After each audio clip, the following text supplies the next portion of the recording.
want to thank Andra. She's been an amazing supporter ever since the beginning of this race, and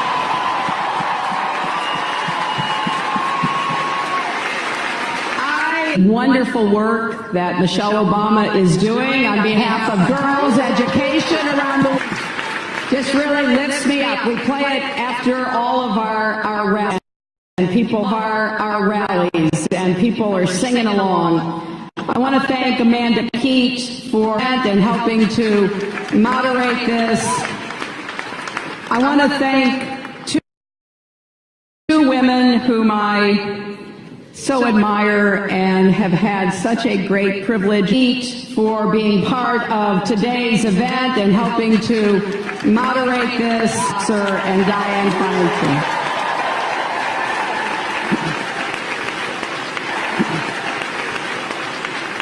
We are really going to miss Barbara in the Senate. I know that Diane will be an even more vigorous supporter of everything that we need to do, especially if we have a Democratic Senate come January. Now, I also want to thank Congressman Mike Thompson, Mayor Ed Lee, Assemblyman Phil Ting, and San Francisco Board of Supervisors, Scott Wiener.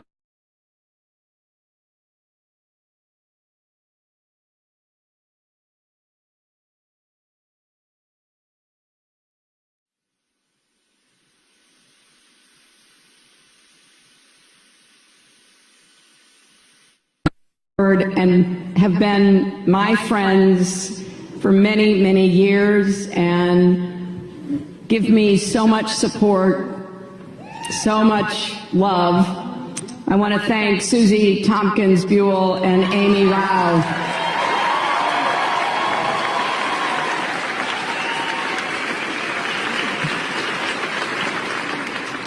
I am really excited to be here. We have 26 days until the election. You understand that it's one of the most important elections of our lifetime, if not our history. And I'm grateful for your generosity. This has been an amazing of anything for granted. I will work as hard as I can for the next 26 days. And many of you have been volunteering. I stopped at one of our headquarters this morning to thank all the volunteers who are calling all over the country to remind people to register to vote, to encourage them to come to events, to remind them to actually come out and vote. And I know that a lot of people from California, and particularly from Northern California, are going to Nevada to be part of the Get Out the Vote effort.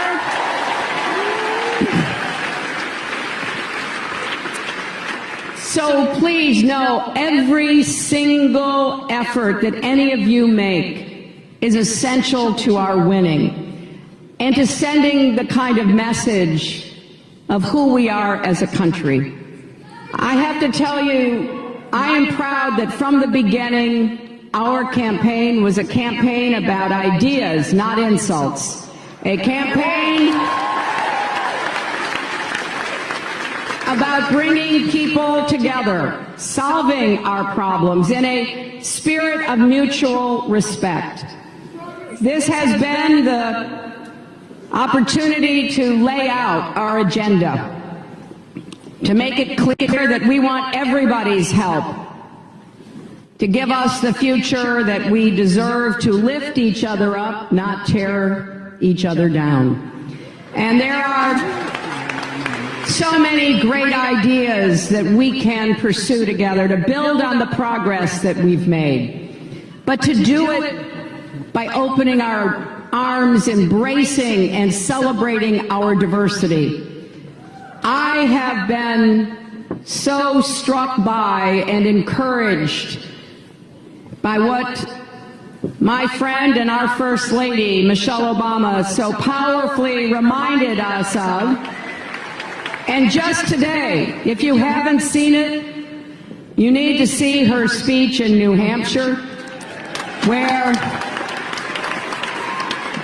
she talked about the stakes in this election being high, but especially high for women and girls. And repeated and demonstrated once again those debates. Any of you see that last debate? Well, it is a little challenging debating someone.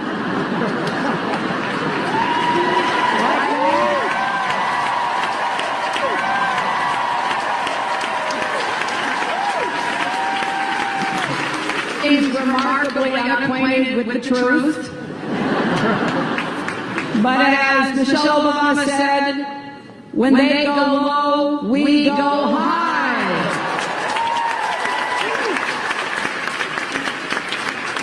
Our campaign is about standing together because we really believe we are stronger together and empowering people to live up to their own God-given potential.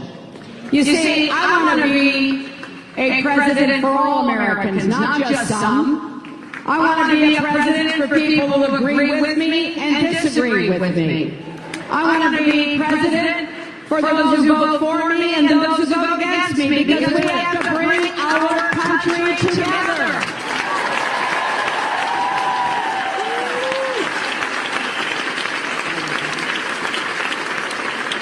So I am closing my campaign the way I started my career, fighting for kids and families, taking on the kitchen table issues that keep families up at night.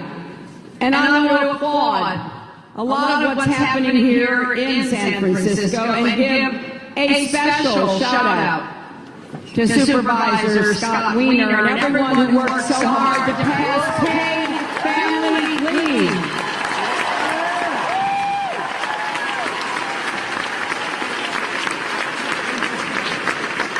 Don't you think it's time that we brought the rest of America up to speed? Let's make paid family leave, earned sick days, and affordable child care a reality for all Americans, no matter where they live.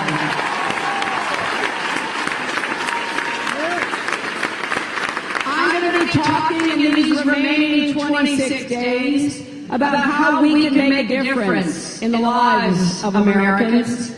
Because I know there are a lot of people out there that are discouraged, frustrated, even angry. I get that. They feel like the economy has left them out, that the government doesn't care about them, that the political system works only for those at top who are powerful. And we've got to prove by what we do and the results we get that our economy and our government works for everyone, not just those at the top. Now, I believe we can make that case, and more than that, I believe I can govern that way. My opponent has a different approach. His campaign is promising more scorched earth attacks. Now, that's up to him. He can run his campaign however he chooses. And frankly, I don't care if he goes after me. I signed on for this. But I will defend and stand up for every other person or every other group that he demeans and insults.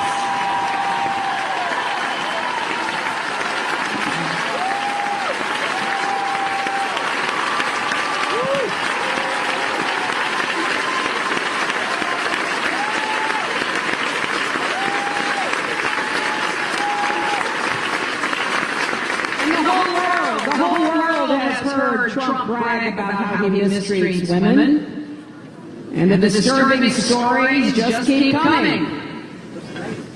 But it's more than just the way he degrades women, as horrible as that is.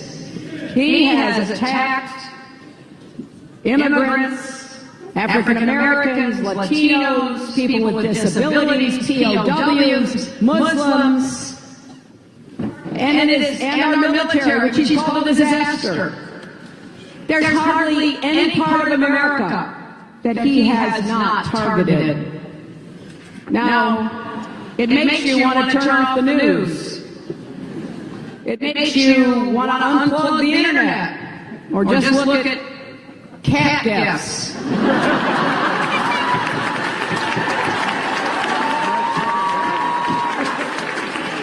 Believe me, I get it. In the last few weeks, I've watched a lot of cats do a lot of weird and interesting things.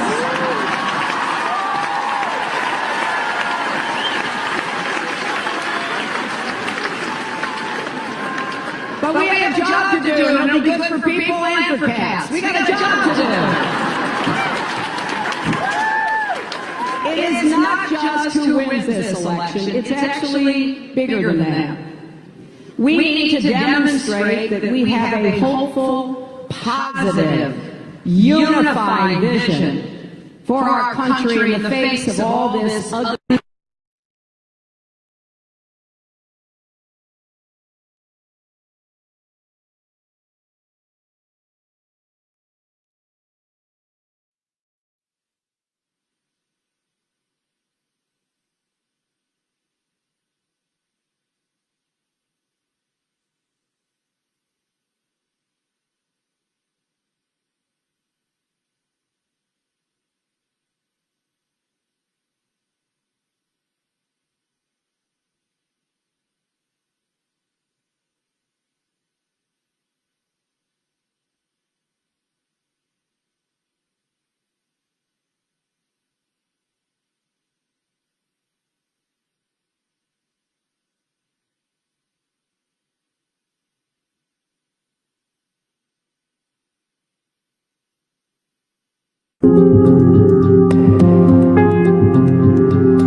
Now we knew, as his own campaign manager had said, in the last weeks we've seen the whole foundation of Trump's campaign crumble. His own people. So we knew that. We knew he'd stiff contractors. We knew he'd refuse to pay taxes. We knew that he had been really unwilling to support his workers in every place he'd ever done business. We knew all that, but we couldn't prove it because he wouldn't release his tax returns. The very first person running for president in more than 40 years who would not do that. And by the way, I'm going to work to pass a law that if you are a nominee for president, you are going to be legally required to disclose your income tax return.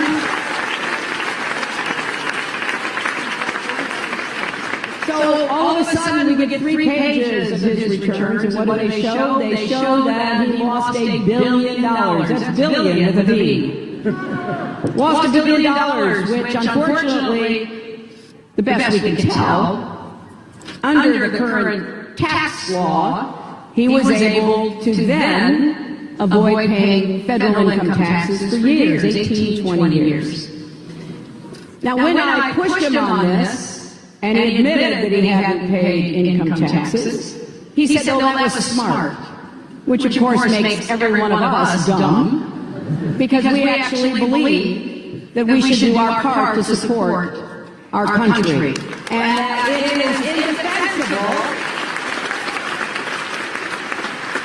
indefensible to pay zero for our military, zero for our vets, zero for education and health care, which is exactly what he has paid.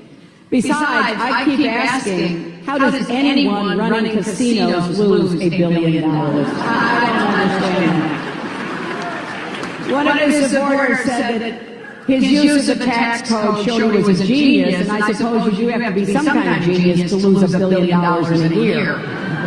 But I'm not sure those are the skills we want for someone managing a federal budget and taking care of all of the important issues that our country faces. Also, you might remember the second debate when I was pushing him and He said, well, everybody does that. He said, well, her supporter, Warren Buffett, does that. Do not pick a fight with Warren Buffett. Warren Buffett the next day, he said, okay, I paid taxes for 72 years. I paid income taxes every year of those 72 years. I never took a loss or a carry forward, whatever gimmick Trump is using. And Buffett said, you know, he has no reason, I'm under audit, he has no reason not to disclose his tax returns. I thought Warren got the better of that argument.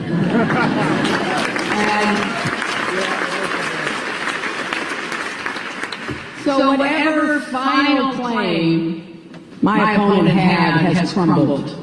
And now we are left, to use his phrase, with a scorched earth campaign for the remaining 26 days. Now, I'm proud to have all of you supporting me. We need to build. We need to build momentum going into November 8th. We've got to finish this race strong because we want to send a message about who we are as a nation. That's really now what this election will tell us. We know who Donald Trump is. We've seen it. He's told us. It's up to us to show who we are. So if you believe, no matter who you are, what you look like, or who you love, he's told us. It's up to get everyone you know to vote. And if you believe that climate change is real and not a hoax perpetrated by the Chinese,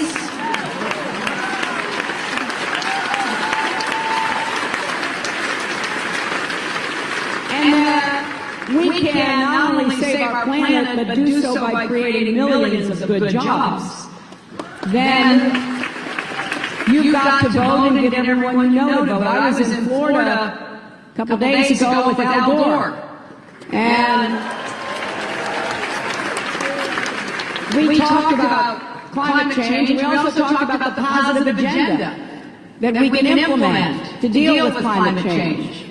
But as Al said, he is Exhibit A for how every single vote counts in this election. If you believe that we should finally achieve comprehensive immigration reform with a path to citizenship,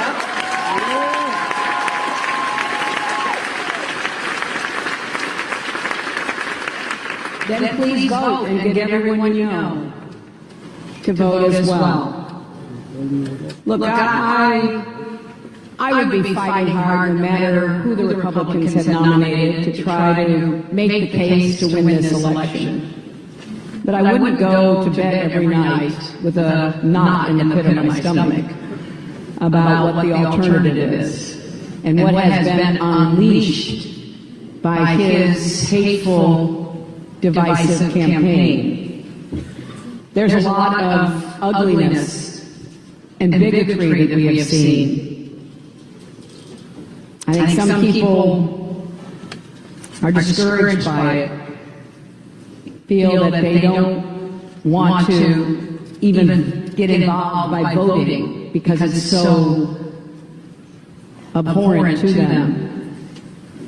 But we have to make the case that the best way to rebuke the kind of campaign that the other side has run is by defeating my opponent and what he stands for and all of the behavior, the words, and the deeds that he has engaged in. So I need your help. I need your help here in California. I don't want California to quit voting when you see returns coming from the East Coast. I want you to keep voting. We've got important races in this state. We've got members of Congress or challengers elected, I know how hard Nancy Pelosi is working to try to increase the number of Democrats in the House. We need the help here.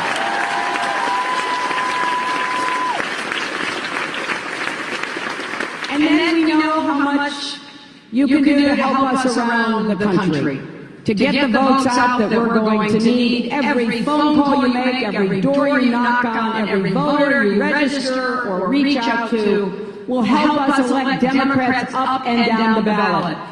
We are getting close to having enough Democrats elected in the Senate to have a majority in the United States Senate.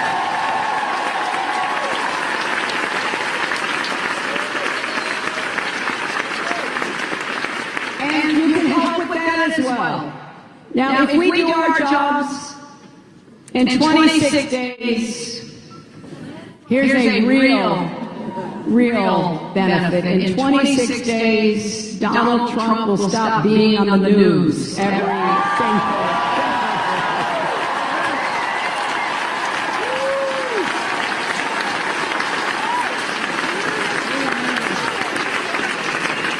We'll have our next president, and we'll roll up our sleeves and we'll get to work.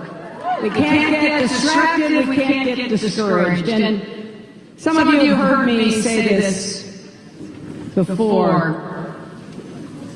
I'm motivated to do this work because of what I have done my entire life, going to work for the Children's Defense Fund, doing everything I could to help even the odds against people who were knocked down or left out. And I do that because of my mother.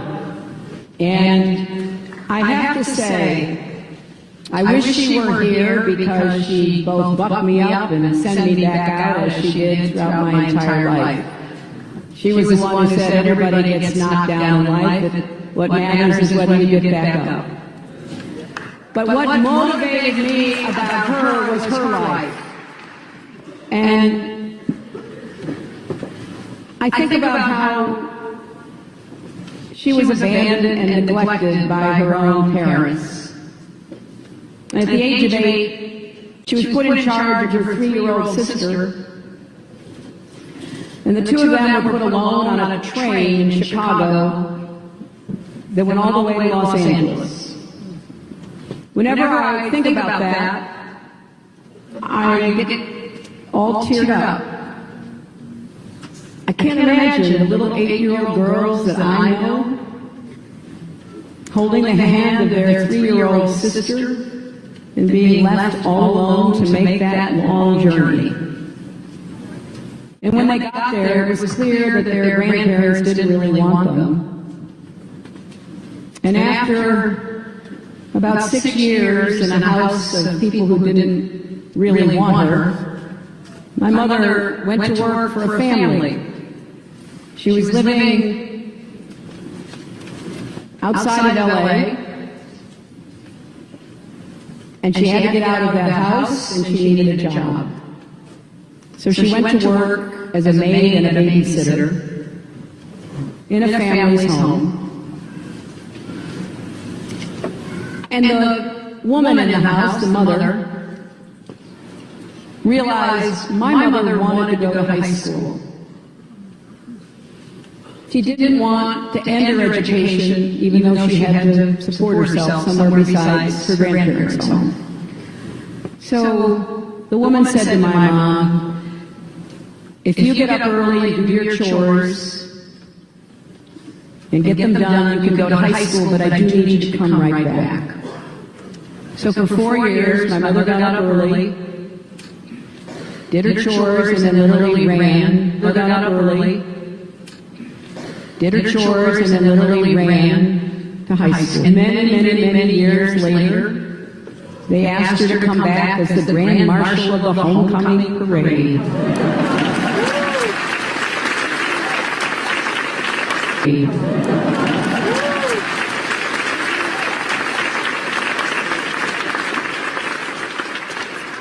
I tell you this story in part because it's what led me into my work for kids and families. I wanted to do everything. I wanted to stand up and fight for kids who were being discriminated against because they had disabilities and there was no place in public schools for them. Or they were being discriminated against in schools because they were African American, or they were Latino, or they were caught up in the criminal justice system for very minor problems that should have been dealt with in other ways. It's what led me as dealt with in other ways.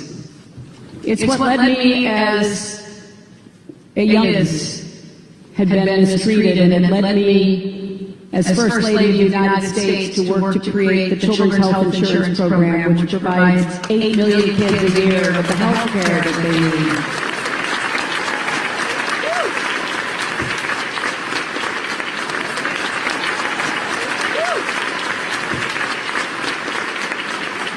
Fortunate enough to become president on January 20th, it will be my mission to become president on January 20th. It will be my mission.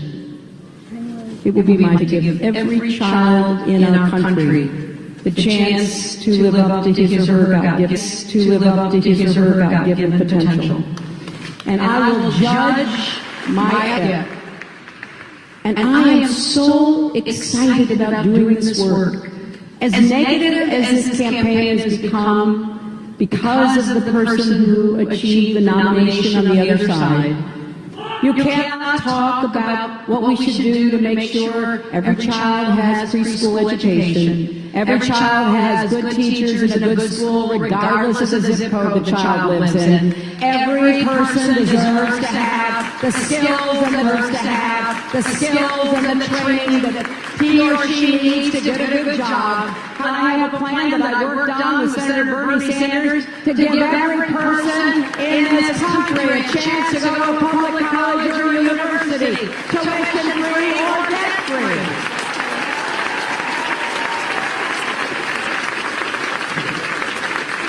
We haven't had a chance to talk about paying down the debt that people already have, helping them to refinance it. We haven't had a chance to talk about how we're going to fix what doesn't work with the Affordable Care Act, but we're not going to rip away insurance from the 20 million people time.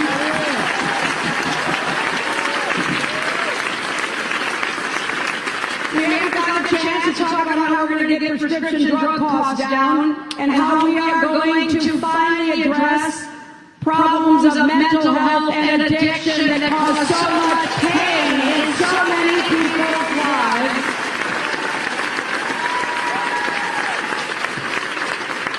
We haven't gotten a chance to talk about how we're going to stand up and defend women's rights and Planned Parenthood, gay rights and marriage equality.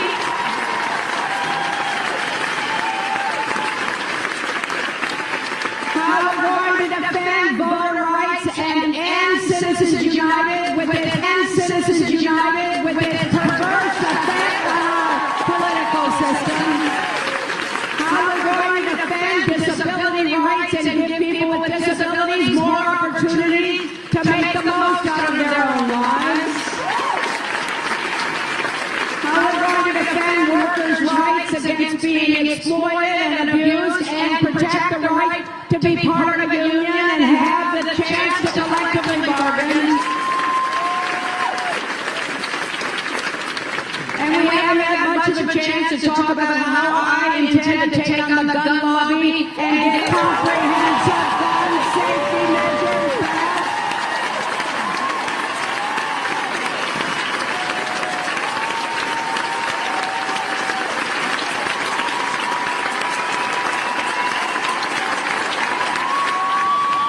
So my friends, all of these issues will be on the ballot on November 8th. It may be my name and Donald Trump's name, but everything we care about is at risk.